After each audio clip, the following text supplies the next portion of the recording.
Madame, Monsieur, bonsoir, bienvenue dans Question Éco. Au menu ce soir, médicaments et couverture sociale. Tout d'abord, nous ferons le point en compagnie de notre première invitée sur l'état des stocks en pharmacie de médicaments et ce, suite à la pénurie de certaines catégories relevées dans plusieurs régions du Royaume. Il s'agit de Hamza Gdira, président du Conseil national de l'Ordre des pharmaciens du Maroc, le CNOP. Il sera également question de prix, de tarification, sans oublier l'organisation même de ce secteur.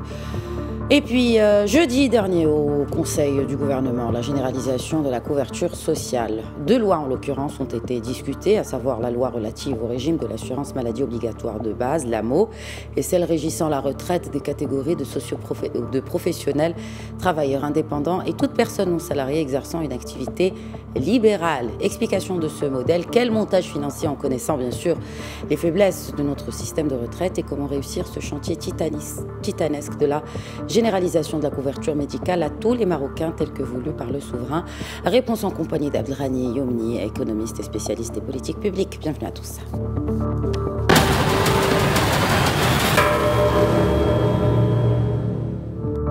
Selon nombre de pharmaciens et de clients, cette pandémie a provoqué, ou aurait en tout cas provoqué dans le pays, une pénurie de certains médicaments, principalement ceux à base de vitamine C et de zinc, pour cause bien sûr cette forte demande de ces deux produits qui font partie du protocole thérapeutique adopté pour le traitement des patients Covid-19 ou tout simplement pour la prévention. Les détails avec Alain Abnani. Les deux médicaments les plus prescrits en ces temps de pandémie seraient en rupture de stock au Maroc. Il s'agit de médicaments à base de vitamine C ou de zinc, deux molécules connues pour leurs effets bénéfiques sur le système immunitaire. La Confédération des syndicats des pharmaciens du Maroc a appelé le ministère de la Santé à approvisionner suffisamment le marché de ces deux produits. Le mois dernier, le laboratoire La Profane a annoncé avoir renforcé sa capacité de production pour alimenter le marché avec des quantités supplémentaires de vitamine C. Face à la demande en hausse de la vitamine C et du zinc, certains pharmaciens refusent de vendre plus d'une boîte à la fois. D'après les professionnels du secteur, la perturbation viendrait de l'achat en grande quantité de ces deux médicaments.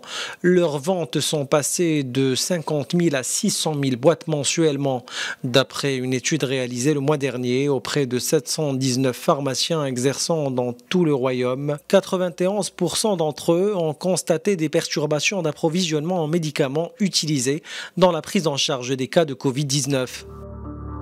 Et avec nous depuis Rabat, le président du Conseil national de l'Ordre des pharmaciens du Maroc, le CNOP. Bonsoir Hamza Gdira. Bonsoir madame. Je vous remercie pour l'invitation. Merci à vous de l'accepter. Tout d'abord, est-ce qu'il y a toujours perturbation d'approvisionnement de ces deux médicaments, principalement bien sûr ceux à base de vitamine C et de zinc? Aujourd'hui, est-ce toujours d'actualité? Devant la frustration et devant la peur et devant les chiffres qui sont publiés chaque jour, et Dieu sait, nous sommes à 5500, pratiquement 5500 décès à ce jour-là dans notre cher pays, la population est partie dans toutes les pharmacies du Maroc pour réclamer ce vitamine C et ce zinc. Même les malades, même les patients qui ne sont pas malades, mais à titre préventif.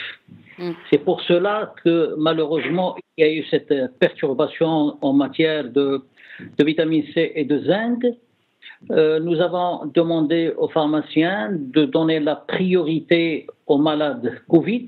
Comme vous savez très bien, maintenant, les malades Covid sont pris en charge dans le secteur public et dans le secteur privé, dans le cadre d'un partenariat avec notre ministère. Et ils viennent chercher leurs médicaments dans les pharmacies. Et donc, de plus en plus, les pharmaciens exigent ordonnance pour donner la vitamine C et le zinc, et je demande aux autres patients qui ne sont pas malades de comprendre la situation parce qu'il y a des priorités. Nous avons aujourd'hui multiplié la consommation par 10, par 15 probablement. Les deux producteurs de ces produits-là, j'ai l'information, ils travaillent pratiquement 24 sur 24. La situation, elle est ce qu'elle est. Je confirme qu'il y a des perturbations, sans plus, mais on arrive quand même à avoir la vitamine C et le zinc. Un peu moins le zinc. Hein. Il y a davantage de perturbations au niveau du zinc, mais la vitamine C, c'est correct. Hein. C'est correct. On arrive à l'avoir. Voilà. Les principes actifs sont fabriqués à plus de 90% dans 2 pays asiatiques, pour la Chine et l'Inde. Maintenant, de temps en temps, il y a même il y a des problèmes au niveau de la fabrication de la matière première dans ces pays. C'est pour cela que vous trouverez ces ruptures-là un peu partout. Maintenant, notre ministère et la direction du médicament et de la pharmacie avaient réagi. Nous avons aujourd'hui un observatoire qui suit de trop près et quotidiennement tout ce genre de problèmes pour anticiper et éventuellement les éviter. Très bien. Est-ce que, à votre connaissance, bien sûr, nous rappellerons que au tout début de cette pandémie, la tutelle avait pris les dispositions pour arrêter l'export de certains médicaments, alors que dans la presse, en tout cas, on relate qu'il y aurait un grossiste qui a exporté des médicaments nécessaires en cette période. Qu'en dites-vous? La grossisterie n'a pas le droit d'exporter. C'est clair, elle ne peut pas. Il n'y a pas de cas de grossiste qui ait exporté un médicament ou des médicaments aujourd'hui au Maroc. Je sais qu'il y a une enquête qui est menée dans ce sens, mais je rappelle la loi, la grossisterie n'a pas le droit d'exporter sans autorisation préalable. Voilà. Et puis, il est clair que la priorité est donnée au marché national en ce moment. C'est ce qui se fait un peu partout. Malgré tout ça, je salue certains industriels qui ont quand même pu honorer des demandes de pays africains amis, et nous sommes dans l'obligation de le faire parce que ce sont des pays frères qui ont besoin de nous. Et puis moi j'ai toujours dit que le médicament au Maroc est un bel outil de diplomatie. Très bien. Et par conséquent, doit répondre à la demande de des pays amis africains, et ceci en conformité avec la stratégie de Sa Majesté, que Dieu l'assiste, la coopération sud-sud. Très bien. Revenons au marché national, et je voudrais avoir votre avis en tant que professionnel sur les prix et les tarifications. Donc, vous avez parlé de l'accès aux médicaments marocains par les pays frères africains. Parlons du citoyen marocain et l'accès à ces médicaments. Qu'en dites-vous par rapport aux prix, bien sûr, et les tarifications en vigueur? L'État marocain a adopté un système de benchmark pour arrêter les prix des médicaments, et aujourd'hui, on voit qu'il y a des baisses de plus en plus. Maintenant, la problématique du prix du médicament, elle est ailleurs. La problématique, c'est ce qui a été évoqué dans 3 discours de Sa Majesté en l'espace d'1 mois et demi ou 2 mois. La problématique, c'est qu'il faut généraliser l'assurance maladie obligatoire. Voilà.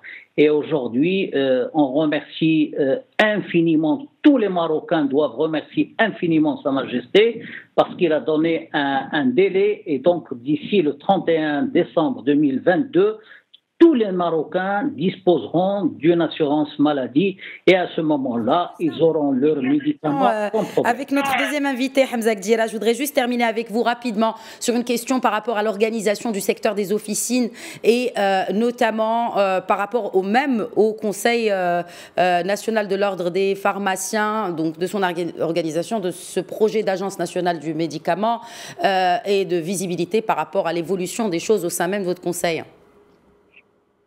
Oui, alors, nous sommes régis par un texte de 1976, qui est un texte caduc. La situation en 1976 n'est pas la même qu'aujourd'hui. En 1976, il y avait 400 ou 500 pharmaciens dans tout le Maroc. Aujourd'hui, nous avons 12 000. Donc, ce Conseil national avait pris la décision de travailler avec le secrétariat général du gouvernement et le ministère de la Santé pour préparer un projet de texte dont le fondement serait la régionalisation. 12 conseils régionaux en conformité avec les 12 régions adoptées par l'État marocain, et créer des élites au niveau régional pour s'occuper de l'organisation de la profession et pour rendre la profession plus efficace. Voilà, Ça, c'est pour ce qui est du Conseil de l'ordre. Maintenant, concernant la gestion du secteur pharmaceutique par les pouvoirs publics, aujourd'hui, il est géré par une direction au niveau du ministère de la Santé. Il est clair que ce mode de gouvernance, lui aussi, il est caduc. Depuis quelques années, il y a une réflexion pour la création de l'Agence nationale du médicament. C'est une agence qui devrait avoir la pleine autonomie pour gérer le secteur dans la transparence totale. Et puis, bon, aujourd'hui, c'est plus qu'une obligation dans la mesure où il y a eu la création de l'Agence africaine du médicament et la dite création a été ratifiée par le Maroc à Addis Abeba. Très bien. Et donc, voilà, aujourd'hui, il y a une urgence pour la création de l'Agence nationale du médicament, secteur stratégique, secteur dans lequel nous avons pris de l'avance. Nous sommes quand même le deuxième pays en Afrique à avoir une belle industrie pharmaceutique. Très bien. Juste pour terminer, par rapport aux élections du Conseil, est-ce que vous avez une visibilité par rapport à cela? Est-ce qu'il y a eu des discussions avec le ministère de la Santé par rapport à ces élections? Le texte a été adopté en Conseil de gouvernement et aujourd'hui il est à la Commission des affaires sociales au Parlement dans l'espoir qu'il soit adopté le plus rapidement possible. Maintenant, effectivement, nous avons dépassé nos délais. Le ministre de la Santé, Anas Douali, nous avait demandé de rester pour gérer les affaires courantes. En attendant de faire les élections, ça a pris du temps. Et donc aujourd'hui, probablement, il va falloir, si on considère que ce texte ne risque pas d'être adopté rapidement, il va falloir passer à la tenue des élections, même avec 2 conseils régionaux. Très bien, merci beaucoup Hamza Gzira, président du Conseil national de l'ordre des pharmaciens du Maroc, d'avoir répondu à nos questions. C'est moi. Au revoir, madame. Au revoir. Passons à présent à la seconde partie de Questions Écho.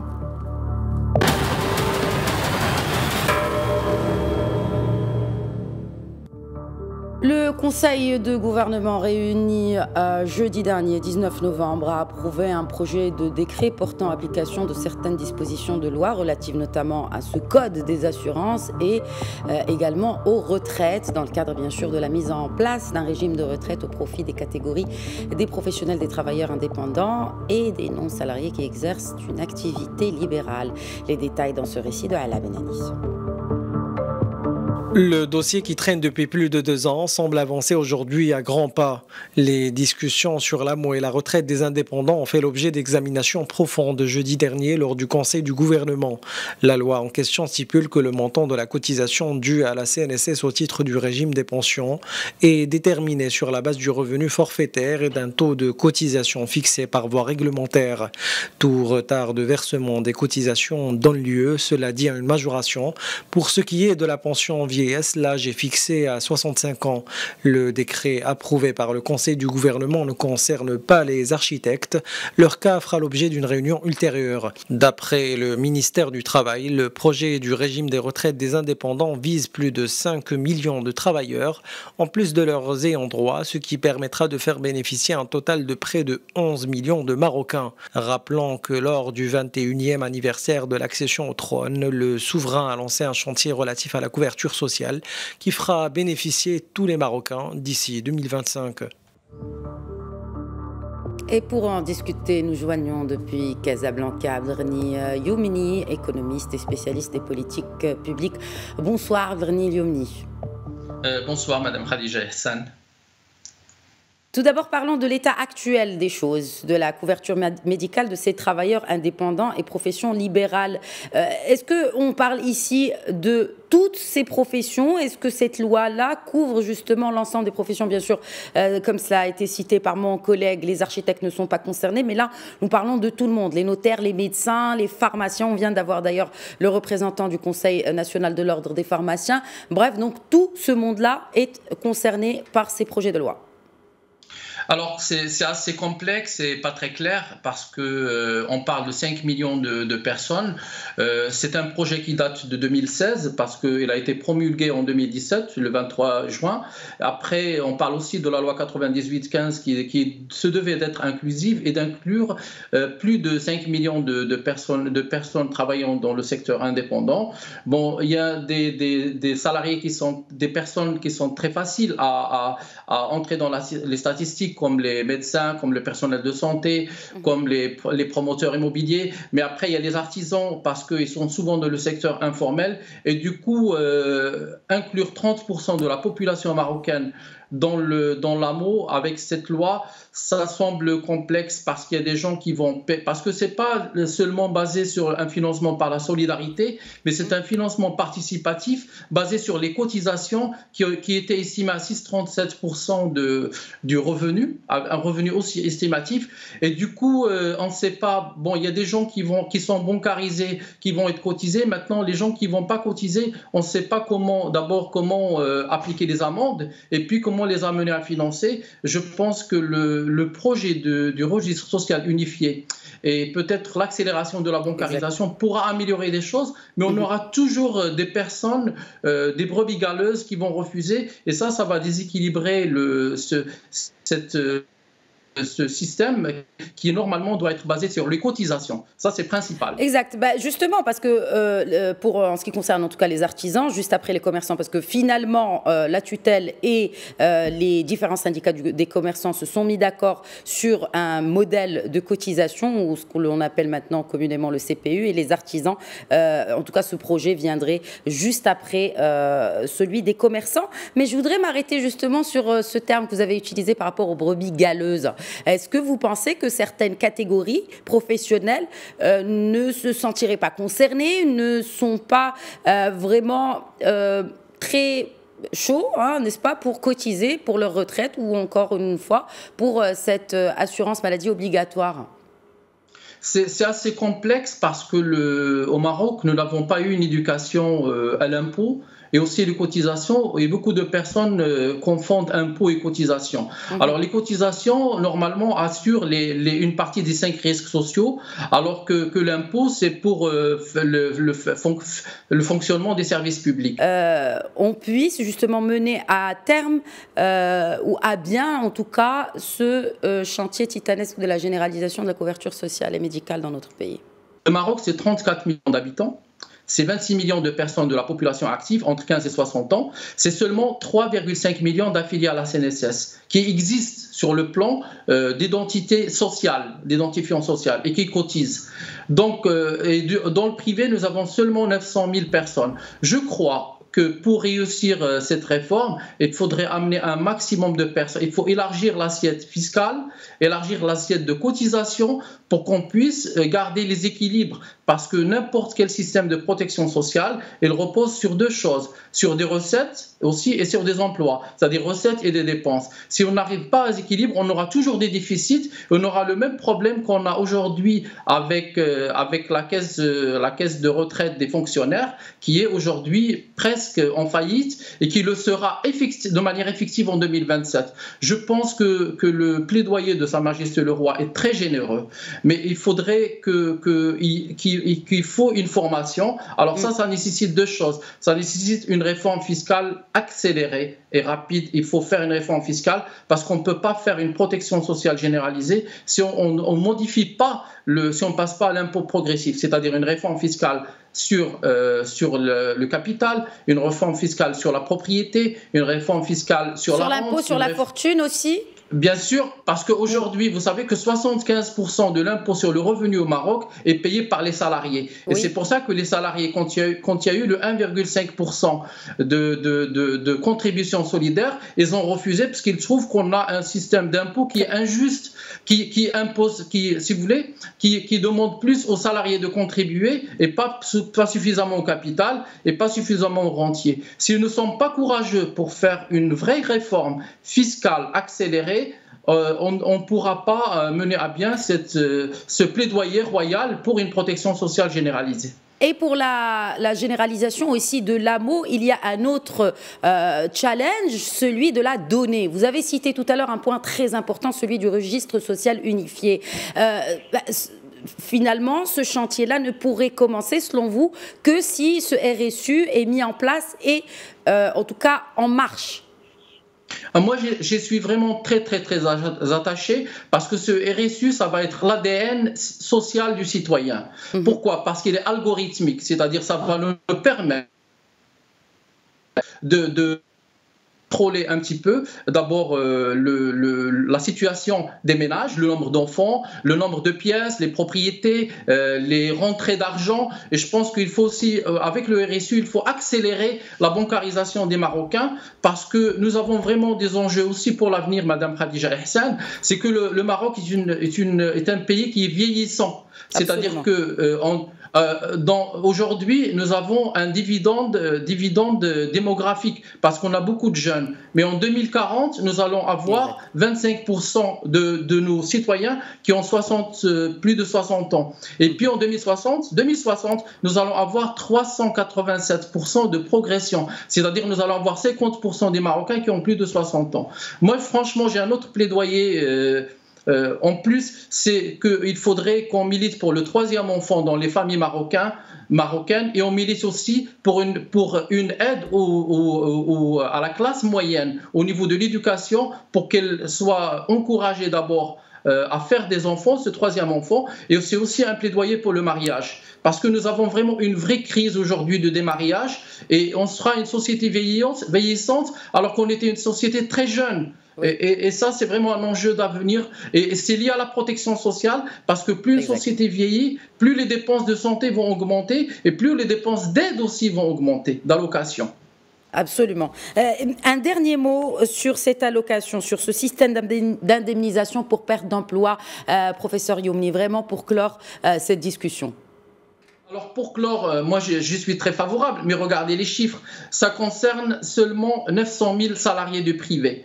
Cette allocation, en fait, ça ne s'appelle pas une allocation chômage, ça s'appelle une indemnité pour perte d'emploi. Alors, elle est calculée sur seulement 6,37% du salaire et en plus la contribution c'est 0,57%. Elle n'excède pas 2000 dirhams ou 2500 dirhams, c'est très peu, mais le pouvoir public et l'exécutif ne peuvent pas faire plus et du coup je pense qu'il faudrait trouver un mix, un financement entre l'État, les entreprises et le salarié. Et il faudrait que de toute façon, si on n'élargit pas l'assiette des contributions sociales, c'est-à-dire des cotisants, on ne pourra pas. Il faut aller chercher les personnes qui sont dans l'informel. Ils sont plus de 9 millions. Il faut aller les chercher. Il faut qu'ils contribuent si on veut construire un système de protection sociale généreux, comme le veut le plaidoyer royal. Mais je pense qu'il faut rentrer dans les chiffres pour voir que ce n'est pas si facile que ça. Merci beaucoup Abdelghani Youmni, économiste et spécialiste des politiques publiques, d'avoir répondu à nos questions. Je vous remercie pour l'invitation. Merci. Merci de nous avoir suivis. Excellente suite des programmes sur notre antenne.